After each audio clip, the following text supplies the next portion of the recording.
Nelson Aguilar is good somehow. The Cowboys keep getting worse. Carson Wentz's fourth quarter numbers are insane. And more.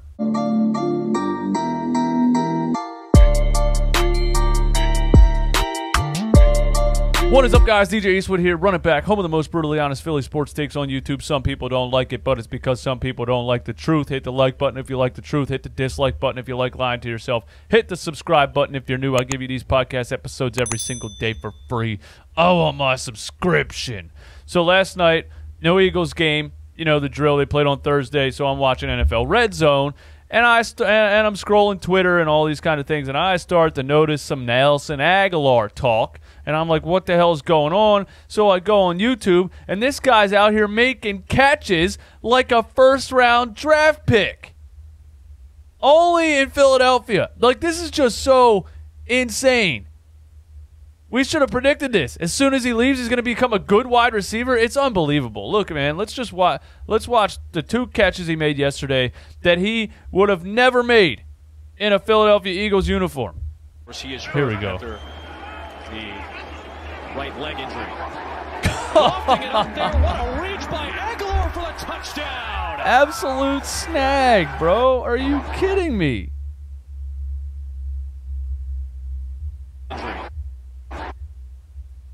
Look at that.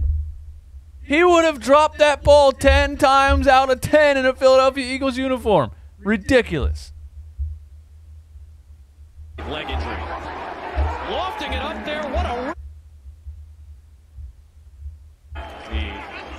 right leg injury.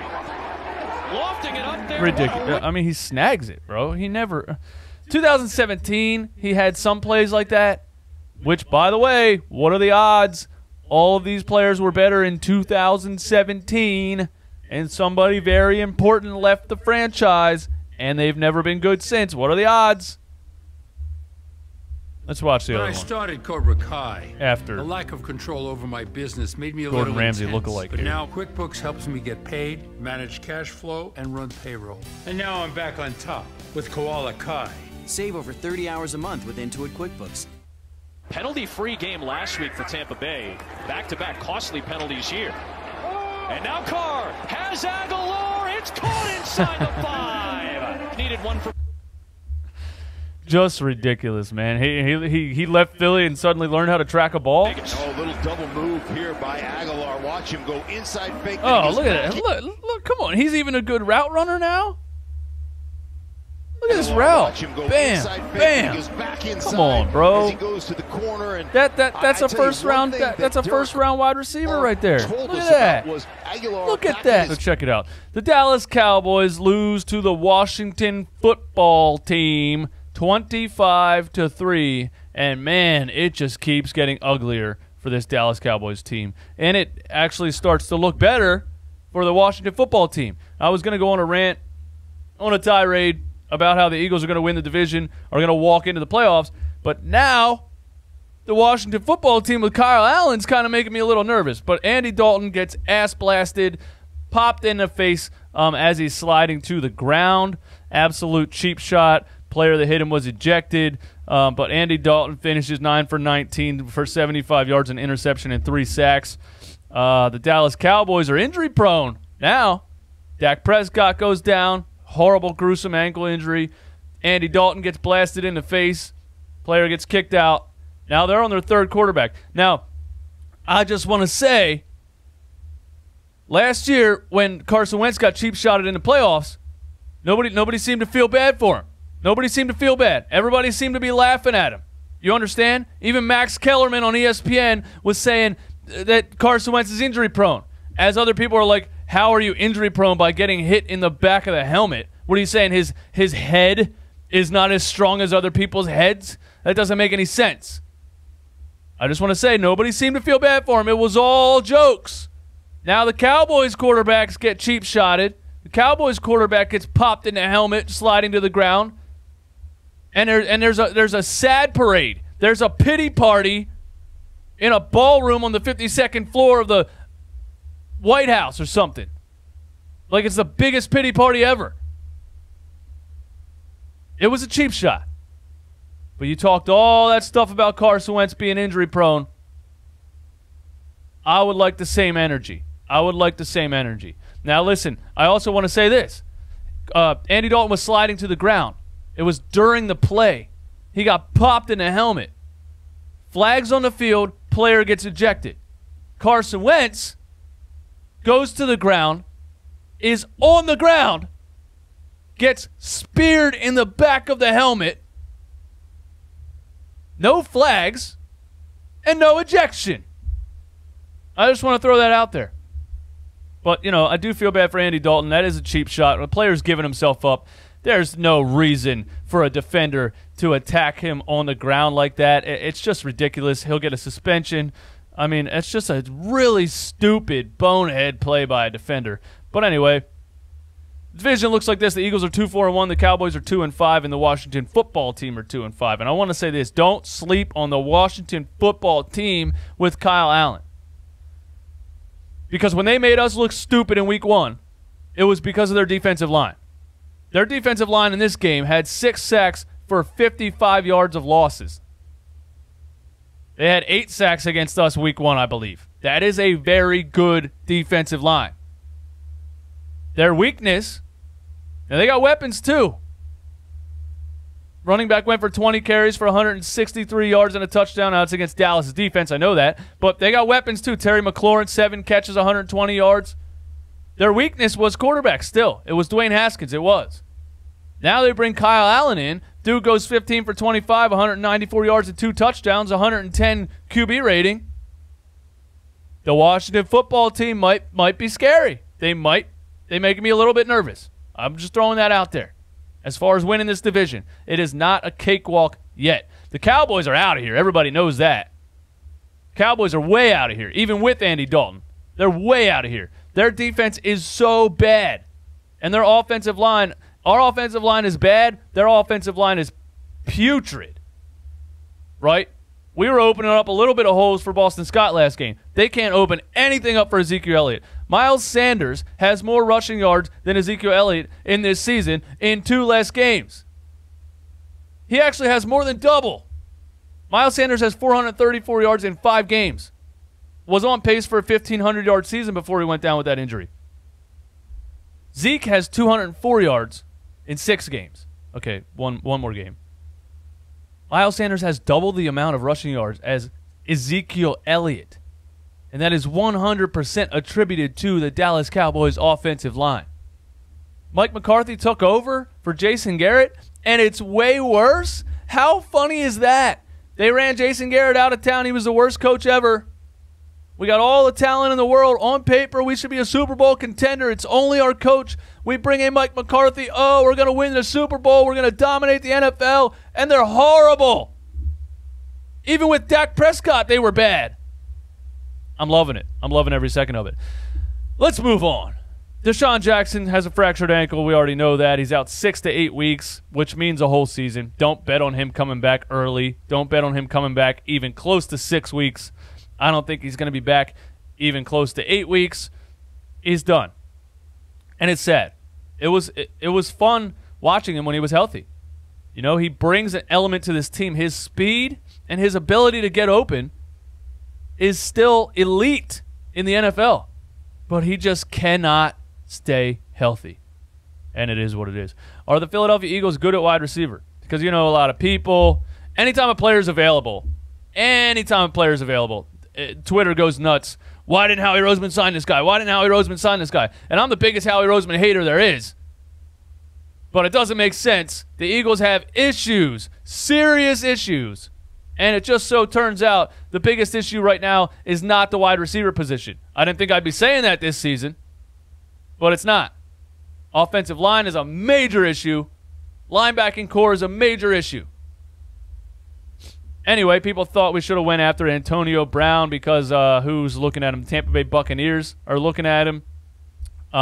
First of all, Antonio Brown doesn't want to come to a 2-4-1 football team. Let's call that what it is, all right? That's number one. Number two, like I said, we have other issues. We're not approaching Antonio Brown. We don't want the press. We don't want the media attention for it. We don't want any of that stuff going on when we're 2-4-1. If we were 5-0 and we thought, you know, Antonio Brown could put us over the hump and it's a low risk, move, because if the guy's an asshole, you just cut him right away. I understand why the Tampa Bay Buccaneers would do that. Tom Brady, Gronk, Mike Evans, all these players, add Antonio Brown. Sure, why not? Not us. Anyway, Jalen Reagor and Dallas Goedert were potentially expected back against the Giants. They didn't play. There's rumors that Reagor has the cast off and is catching balls in practice. I think both of these players will be back after the bye week. I say don't bring them back against Dallas. Don't bring them back this Sunday, because why would you do that? Dallas is horrendous. I said the same thing about the Giants, and it was a nail-biter. And this game might still be a nail-biter. Dallas and Philly might be a nail-biter. But on their third-string quarterback now, with as bad as that offensive line is, and they don't have the defensive line that the New York Giants have. They don't even their defense is, it's got to be worse in the league. I didn't look it up. It's got to be worse in the league. Their defense is atrocious, right? So I don't expect it to be a nail-biter. I do expect this to be a dominant victory for the Philadelphia Eagles. I do. I expect it to look like that San Francisco 49ers game, because you're on your third-string quarterback. You're on a quarterback that can't make much noise. And you pressure him.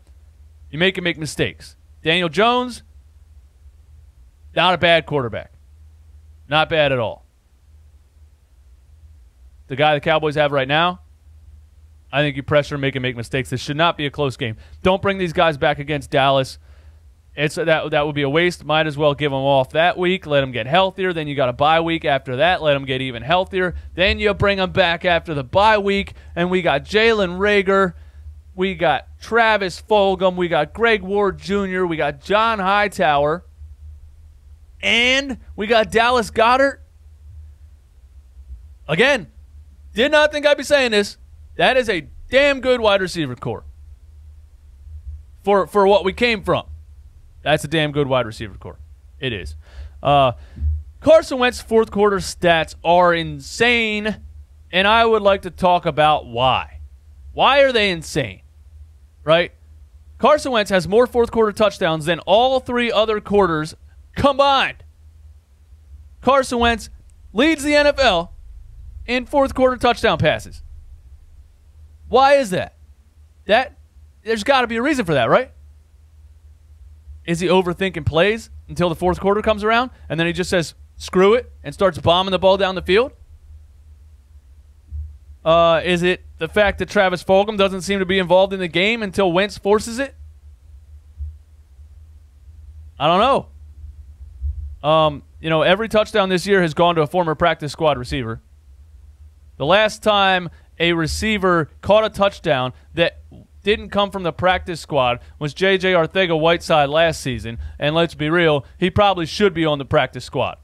And it's funny that I'm talking about all these receivers, Travis Fulgham, Greg Ward Jr., John Hightower, and then Dallas Goedert. We don't even mention Whiteside. The guy is useless. He can't play in the NFL. Now, knowing Philly, he goes to another team and looks like a second-round draft pick. Now, why does Carson Wentz look so much better in the fourth quarter than the first three? And my prediction, or my reasoning, what I think, is that it's the game plan. It's Doug Peterson. It's the lack of an offensive coordinator. It's a putrid, horrendous game plan and play calling. You can tell the beginning of the game is set up, and the rest of the second and third quarter are stale. We're just randomly picking plays, running read options with Jalen Hurts. I need more coffee, man. I really do. I can't think of names right now. And then the fourth quarter rolls around, and Carson Wentz says, screw the game plan. I'm getting shit done right now. And that's what he does. It has to be. Why would you have more touchdowns in the fourth quarter than all three other quarters combined? The game plan goes out the window. Carson Wentz starts getting out of the pocket himself because Doug won't run any bootlegs. And he starts making things happen. It's just crazy.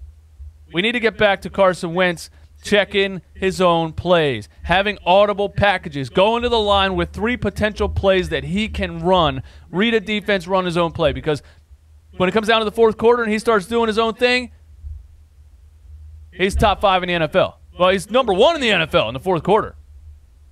The other 3 quarters, game plan.